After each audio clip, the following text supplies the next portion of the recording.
How to hack Wi-Fi networks. Educational. All you need to do is download these packages. And Gotta watch this one's good. YouTube, it's your boy Bumbo. I'm back with another reaction video. Today we are reacting to how to hack Wi-Fi networks. Just for educational purposes. Subscribe. no matter where you go, if you switch on Wi-Fi, you're going to find a ton of networks which probably use WPA PSK encryption. Now, since you clicked on this video, you probably know that these kinds of networks are easily hackable. But do remember, this is entirely for educational purposes, and you should never do this on strangers' network as it is illegal. Now, with that out of the way, I'm going to explain why and how it works, how to actually do it, and how to protect yourself against it. So every time you connect to a network from a wireless device, a handshake is sent from the device to the router. This handshake just happens to contain the encrypted password. Now, it's not possible to reverse the encrypted password, but what you can do is use something called a word list attack. A word list is basically a huge text file containing thousands of passwords. And if you happen to encrypt all of these passwords... Hold on. This is not good enough. This is not good enough.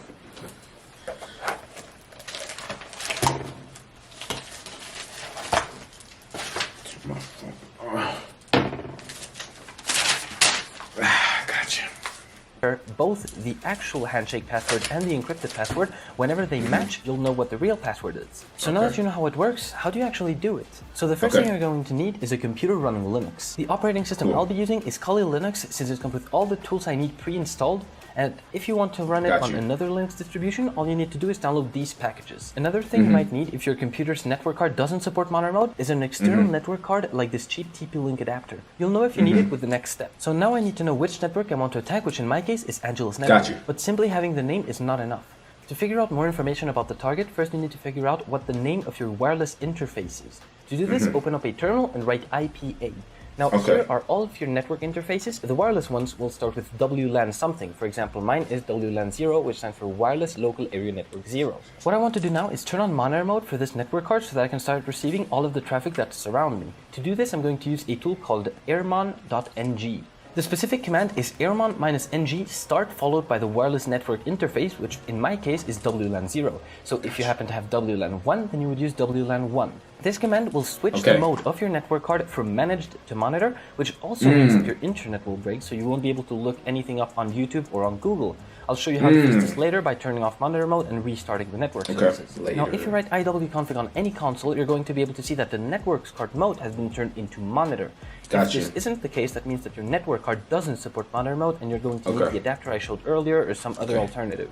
Also, do note that turning on monitor mode is going to change the name of your wireless interface. So for example, a quick IPA shows that mine changed from WLAN 0 to WLAN 0 MON. Now that monitor mode is on, I want to start listening to all of the networks that are around me with the command airdump-ng followed by the network interface that has monitor mode turned on. So in my case, WLAN 0 MON.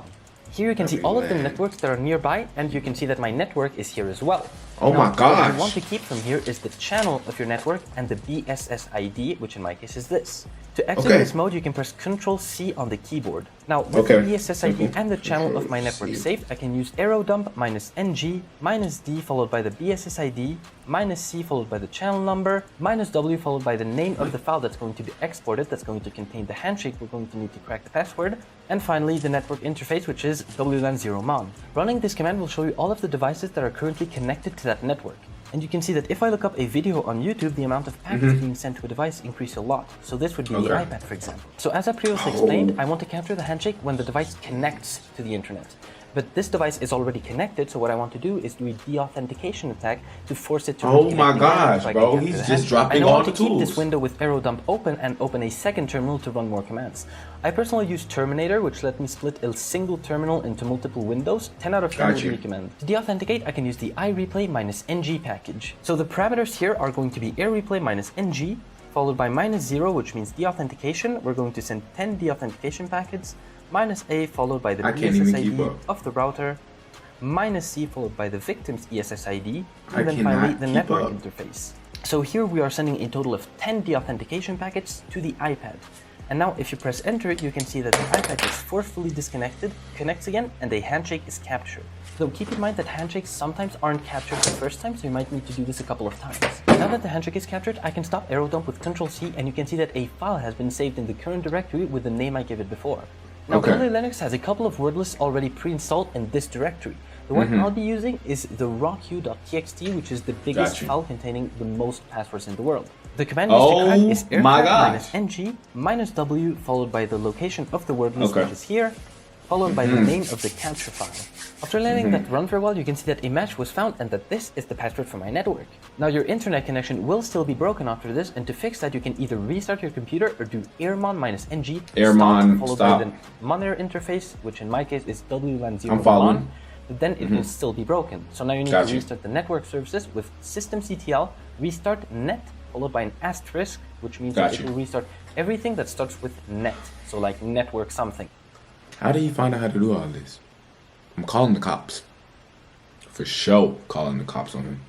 So now that we've gone through how it works and how to do it, how do you actually protect yourself against this? There's unfortunately nothing you can do against the deauthentication, but to prevent the wordless attack, you simply have to choose a very long, random password that is unlikely to be found in any word list. And yeah, that's about it for this video. If you enjoyed, feel free to leave a like. I'm Tien, and thank you for watching. Y'all be safe out there, because they will hack you.